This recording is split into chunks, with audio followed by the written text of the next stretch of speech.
you have heard how Pantho is explaining the Hindutva or radical ideology in India. Do you think that after being in power of a radical ideology based political party, they can claim still they are the largest world democracy? Now, to be a democracy, first of all, you have to treat all citizens equally under law and in practice. But the country you refer to does not do it in practice. In such a huge country and such a huge minority of Muslims, there is not a single MP from this community, Muslims, not to talk of ministers and other things. So, they do not practice, and they say it very openly, because they do not care. So, this is not a democracy. Even educated Indians, the intellectuals, they also say it in writing and also verbally. So, it is truly that. No, it is not, as Israel is not. So, that according to you, India should not be proud for its democracy? No, it was once said to be the largest democracy in the sense that it was the largest population having democratic form of government. The structure remains the same, but the content has changed very badly. A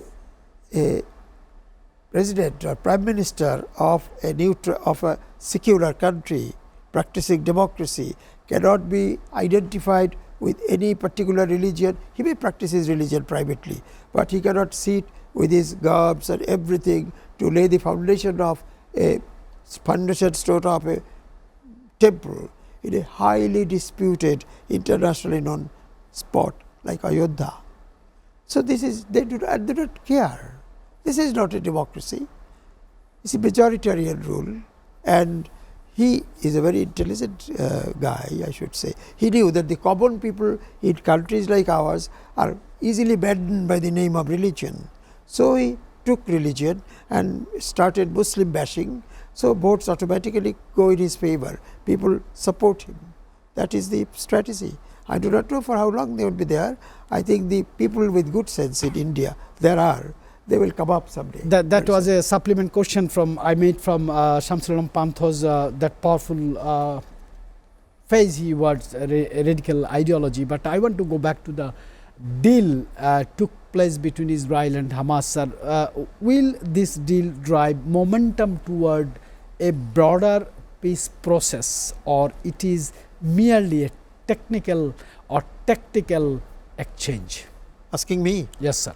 I would first of all dispute your questioning itself, because no deal has been agreed upon between Israel and the Hamas. And not signed yet? Not signed. Even Hamas was not there anywhere. Hamas's presence was denied. So, some of the, in fact, it's donor deals after discussion with Netanyahu, and they declared it. And then they called in some countries very friendly to America, and they read it out. All those great leaders were mum, they did not say a word, and so that is it. So, it is a deal imposed by America with the semi-consent of Israel. Israel was very agreeable, but Donald Trump saw that the whole world has gone against them. So, they are trying to do something. I am not very sure if Israel is going to have a two-state solution, having their own state, while Netanyahu and Donald Trump is alive. I am very sure they are not going to get it. But still, this ceasefire is also a gain, because they were, he said, decimated. Not decimated, they are almost being finished. Only a few of them remains. If the war would continue, these 2-3 days, 40 persons have died from Israel, from the Hamas, but it's Palestine. All of them are not Hamas people.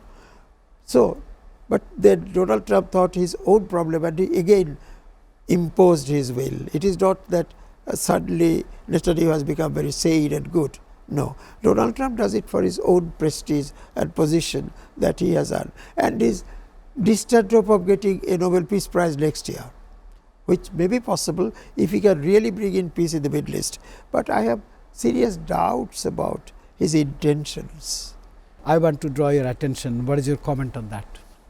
As you are aware, the IMF, what do? They have their offices in every country. They have their economists, local and foreign. And so they keep track of the development of economies in different sectors, agriculture, industry, trade, and everything. So that is on the basis of all that, IMF makes a sort of average, and that average is this 3.2% expected. Right. But as the days crawl towards the end of the year, things keep on changing. It may go up to 3.5%, even 4%, or may go down to 3.00%. Nobody is sure. We expect it that way. But studying the condition of the world economy, as you know, USA, UK, and all those countries, they grow very slightly. These do not bring big changes. These are done by developing countries generally. Countries like Bangladesh, Sri Lanka, even Nepal, Vietnam, and so on and so forth. Now, think of Vietnam. With the Donald Trump tariff, Vietnam is facing headwinds in their exports to the USA. So, they are not going to have a very robust growth.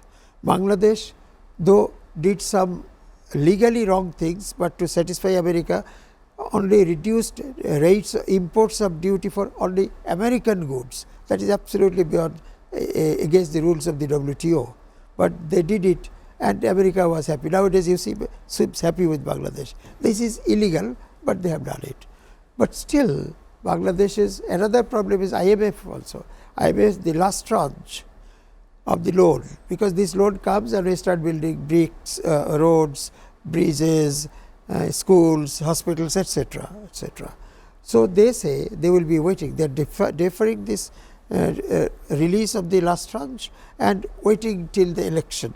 So this caretaker government now is not going to have enough funds for investment. Other countries are also waiting, and countries like this have this problem. So I am not very hopeful for any breakthrough here, and so this 3.2% of their shade, though it may go either way, but I am afraid it may not be even there. Yes, sir. In America, will be plumbers and technicians after a century. I want to get your comment on that. But I would like to say something on this point. Yes.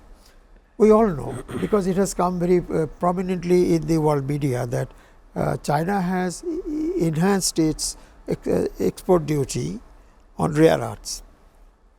Now, rare earths are needed basically in electronics, in the making of electric cars, smartphones, some equipments of the aeroplane. Now, did you mark that before some time, China in America has greatly enhanced 100% again the duty of electronics from China. So China thought, if you enhance the duty of my exports, I enhance the duty of the raw material which you will use to manufacture your goods. So it is a tit for tat. And knowing Donald Trump as I do, as we all do by now, in about 15 days time, they will discuss for a meeting and say, he is a great leader, he is my friend, and it will not be there. None. If China will say, okay, reduce yours, I reduce mine, and that will be done. And as I said, one very senior person said, today's billionaires in United States will be the plumbers and technicians one day if Donald Trump break the friendship with all allies countries. He has done it successfully. Very successfully, because they are not powerful enough to face China with arms and ammunition, with war, etc., even trade. So they do not say anything. They are very unhappy. Ali Ahmed relates with this. How might India's closer alignment with the UK affect Bangladesh's strategic space in Western world? Yes, because as you have said, these are the strategic understanding and friendship, because that they have already decided to go for a free trade, huge trade between these two countries. As I said, starting from the colonial times, even pre-colonial days, Mughal times, this trade has been increasing, but it was always, gradually it became one way. We always imported the manufactured goods from UK and exported raw materials from here. We did not export, they took it away. So that is what was going. But now things have gone. India manufactures a lot of things. So they are they have reached already in principle, will sign this free trade agreement very soon. So there will be a robust trade relation between these two countries. Bangladesh, being a very small economy, cannot, they will not deny, but we will not have the fitness, the required fitness and other things to reach a free trade agreement with them. Sir, we are in the last minute, but I am not going to leave without asking you a question. What is the last time you have read out a news that Bangladesh has gone to a agreement with any country, any potential country for trade, defense, climate, innovation, or exchange of manpower? Not any exchange. We have been trying, and some countries are also trying to help us. Japan is a historical love for us. You might be knowing that after the Second World War, there was this Nuremberg trial in Europe for Hitler and Nazis, and there was the Tokyo trials, you must be knowing it, that was for the Japanese war crimes, war criminals. And there were many judges of the tribunal from many countries. There was also a Bengali judge there. In those undivided India, he was from Pabna. Right. Mr. Roy, and the Japanese have never forgotten it. Now you compare things. They have been doing this for Bangladesh, that for Bangladesh. They are trying to repay their debt. And that Mr. Roy, Justice Roy, he stood against the whole world and said, Japan is not war criminal.